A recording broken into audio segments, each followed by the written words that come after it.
આપણે એવું સાંભળ્યું છે કે જો તમે જંગલના રાજા સિંહને છંછેડો તો જે તમારા ઉપર હુમલો કરે, પણ હાલમાં અનેક એવી ઘટનાઓ સામે આવી છે કે જ્યાં કોઈ કારણસર કોઈક વ્યક્તિ છે જો એ સિંહને ક્યાંક છંછેડવાનો પ્રયત્ન કરે છે તો એમના ઉપર હુમલો થાય છે. પણ અમુક ઘટનાઓ એવી પણ સામે આવી છે કે જ્યાં સામેથી સિંહ જાય છે અને અચાનક કોઈક વ્યક્તિ ઉપર તરાપ મારવામાં આવે છે અને એમના ઉપર હુમલો કરવામાં આવે છે. ત્યારે સવાલ હવે અનેક થઈ રહ્યા છે. પણ આજે એક નવી ઘટના સામે આવી કે જ્યાં એક પરિવાર છે, શનિ રવિનું જે નાનું વેકેશન છે કરવા માટે એક જુનાગઢ જાય છે ફરવા માટે, અને અચાનક જે પરિવાર છે એ ગિરનાર ઉપર ચડી રહ્યો છે અને જે પગથિયા ઉપરથી અચાનક બાળકને સિંહ છે તે ખેંચી જાય છે.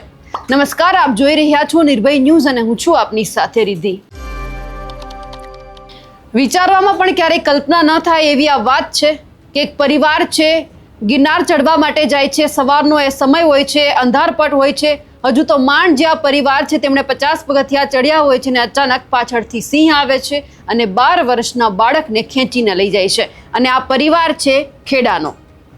જુનાગઢના જે આ પ્રખ્યાત યાત્રાધામ છે ગિરનાર, ત્યાં પર્વત ઉપર એક અત્યંત હૃદયદ્રાવક અને ચોંકાવનારી ઘટના બની છે. ખેડા જિલ્લાના મહેમદાવાદ તાલુકાના જે મોડજ ગામથી જે ગિરનારની યાત્રાએ આવેલા પ્રવાસી પરિવારના 12 વર્ષના મયુરસિંહ પર સિંહે અચાનક હુમલો કર્યો. વહેલી સવારે બનેલી આ ઘટનાને પગલે સમગ્ર પંથકમાં અરેરાટી પણ વ્યાપી ગઈ છે. વન વિભાગ તેમજ પોલીસ કાફલો તાત્કાલિક ઘટના સ્થળે પણ દોડી આવ્યો. હાલ ગિરનારની મુખ્ય સીડી પર સામાન્ય અવરજવર છે તે બંધ કરી દેવામાં આવી છે.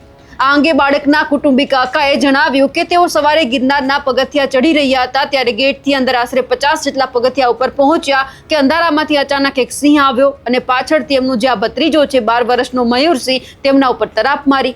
સિંહ બાળકને હાથમાંથી જ ખેંચીને જંગલ તરફ ભાગ્યો, જેના કારણે ભારે દોડધામ અને ચીસાચીસ પણ થઈ ગઈ અને એ જ પછી શોધખોળ પણ કરવામાં આવી. જંગલમાંથી બાળકના બૂટ, કપડાં અને શરીરના કેટલાક અવશેષો છે તે પણ હાથમાં આવ્યા. વહીવટી તંત્ર સામે પણ રોષ ઠાલવતા એવી પણ માંગ કરી છે કે સીડીઓ પર લાઇટની કોઈ જ વ્યવસ્થા નથી, જેના કારણે અંધારામાં વન્યજીવ બેઠો હોય તો પણ ખ્યાલ નથી આવતો. અહીં તાત્કાલિક લાઇટની સગવડ કરવી જોઈએ. અમુક અંતરે ફોરેસ્ટ ઓફિસર તૈનાત પણ કરવા જોઈએ. આ ઘટનાને જેમણે જોઈ છે એમના જ સગા જે સંદીપભાઈ છે એવું પણ કહી રહ્યા છે કે રાત્રે ગિરનારમાં રોકાયા હતા. સવારે આશરે 5:45 વાગ્યે 50 થી 60 જેટલા જે લોકો છે એમણે ગિરનાર ચડવાનું શરૂ કર્યું. માંડ 50 પગથિયા ચડ્યા કે અચાનક સિંહ આવે અને બાળક જ્યાં મયુરસિંહ છે તેમને ઉઠાવી ગયો. સ્થાનિક લોકોમાં એવી પણ ચર્ચા છે કે છેલ્લા 3-4 દિવસથી આ સિંહ ગિરનારની સીડીઓની આસપાસ જ બેસી રહ્યો હતો. તેમ છતાં લાઇટ કે સુરક્ષાની પૂરતી સુવિધા છે તે પણ અહીંયા નથી મૂકવામાં આવી, જેથી આ દુર્ઘટના સર્જાઈ છે. બનાવની ગંભીરતાને ધ્યાનમાં રાખીને અત્યારે પોલીસ દ્વારા અત્યારે જે મુખ્ય સીડી છે કે જ્યાંથી ગિરનાર ચડવાની શરૂઆત થાય છે તેમની આજુબાજુનો જેટલો પણ વિસ્તાર છે એમને તદ્દન બંધ કરી દેવામાં આવ્યો છે. શ્રદ્ધાળુઓને અવરજવર કરવા માટે જટાશંકર નજીકની જૂની સીડી તરફથી જવાની સૂચના આપવામાં આવી છે.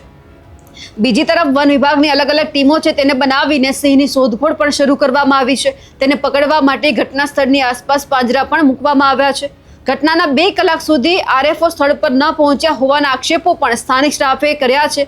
વહેલી સવારથી જ આગળની સઘન કાર્યવાહી પણ શરૂ કરી દેવામાં આવી છે. ભાવનગર જિલ્લાના પાલીતાણા તાલુકાના જે ગરાજિયા ગામે આપણે જોયું હતું કે 6 જુલાઈના સવારે જે માલધારી છે તેમના ઉપર પણ સિંહે હુમલો કર્યો હતો. એ લાઈવ વિડીયો પણ આપણે જોયો હતો કે ગાયને ઘાસચારો નાખવા માટે જે આ માલધારી છે જતા હતા, અચાનક સિંહે આ માલધારીને દબોચી લીધા. પરંતુ માલધારીએ પોતાની જે બુદ્ધિ ક્ષમતા વાપરી અને અચાનક જ જે સિંહ છે તેમને જે પંપાળવાનું શરૂ કર્યું અને અચાનક અડધો કલાક પછી જે સિંહ છે એમને જે એમનો હાથ જડબામાં લીધો હતો તેમને છોડી પણ દીધો. આ દ્રશ્ય જોઈને હાજર જે તમામ માલધારીઓ છે, પરિવારજનો છે, એમના ગ્રામજનો પણ ફફડી ઉઠ્યા હતા.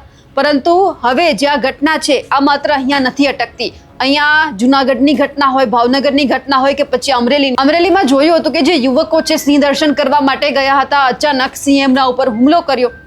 જ્યારે ઘટના બને છે કે જ્યારે સિંહને રંજાડવામાં આવે છે અને એમના ઉપર હુમલો થાય છે ત્યારે સવાલ ચોક્કસ માનવી ઉપર થાય છે, પરંતુ માણસની કંઈ ભૂલ ન હોય અને અચાનક જ્યાં જંગલનો રાજા સિંહ છે હુમલો કરે તો પછી સવાલ કોના ઉપર ઊભા કરવા? કેમ જે અલગ અલગ વન તંત્ર છે તે કેમ કોઈ કાર્યવાહી નથી કરતું? જે આવા સિંહ છે અલગ અલગ સ્થાનિકો દ્વારા કહેવામાં આવતું હોય છે કે આ સિંહ અહીંયાથી ત્યાં ભટકી રહ્યો છે તો પછી એમને કેમ પાંજરે પૂરવામાં નથી આવતો? એમને એવું લાગે છે કે ખૂંખાર છે અને એકવાર રજૂઆત થઈ હોય છે, તેમ છતાં કોઈ જ પગલાં લેવામાં ન આવે તો સવાલ છે સ્વાભાવિક તંત્ર ઉપર ઊભા થાય છે. આ બધાની વચ્ચે જે બાળક 12 વર્ષીય મયુરસિંહ છે તેમના જે પરિવારજનો છે શું કહી રહ્યા છે તે પણ સાંભળી લઈએ. તમારું નામ?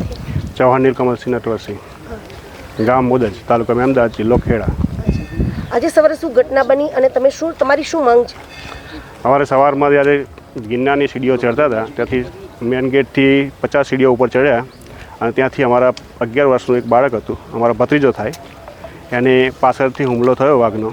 વાઘ ઘસી કોઈ ખ્યાલ નહીં આવ્યો કારણ કે લાઇટની સગવડ સહ નહીં અહીંયા એ લઈ ગયા અને અત્યારે લગીને ફોરેસ્ટ વિભાગ એમની તપાસ કરે છે, ચાલુ છે. પણ મારી માંગ એટલી જ છે કે ભાઈ ગિરનારની સીડીઓ પર લાઇટની સગવડ પહેલી કરો, કારણ કે લાઇટની સગવડ નથી એના કારણે અંધારામાં અમને ખ્યાલ આવ્યો નહીં અને અમે તપાસ કરી શક્યા નહીં કે પાછળ પીછો કરી શક્યા નહીં. અચ્છા, અને બીજા કોઈ ફોરેસ્ટ કર્મીની સુવિધા હતી કે ફોરેસ્ટ કર્મી કોઈ હતા કરી? ના, કોઈ હાજર હતું નહીં ત્યારે. તો સૌથી પહેલા તમે કોને જાણ કરી? સૌથી પહેલાં અમે પોલીસ સ્ટેશનમાં જાણ કરી. બોલો. મારું નામ સહદેવ છે, આમનું નામ લાલાભાઈ છે. અમે ગિરનારમાં રાત રોકાયા હતા અને સવારે 5:45 ચઢવાનું ચાલુ કર્યું હતું અને 50 પગથિયા ચડ્યા અને અમારો 50-60 જણા હંગાત હતા, બીજા બધા હંગાત હતા અને સિંહ આવ્યો અચાનક અને બાળકને લઈ ગયો. લાઇટની સુવિધા નથી અને એમ કહેતા હતા કે 3 દાડાથી સિંહ અહીંયા જ બેઠી રહેતો હતો, પગથિયામાં જ બેસી રહેતો હતો અને કેટલા વર્ષનું બાળક હતું? મયુરસિંહ મહેન્દ્રસિંહ. હવે જે આ ઘટના સામે આવી છે તેમને લઈ આપ શું માનો છો કમેન્ટ કરીને ચોક્કસથી જણાવજો. સાથે જ અમારી નિર્ભય ન્યૂઝ ચેનલને લાઇક, શેર અને સબસ્ક્રાઇબ કરવાનું ભૂલશો નહીં. નમસ્કાર.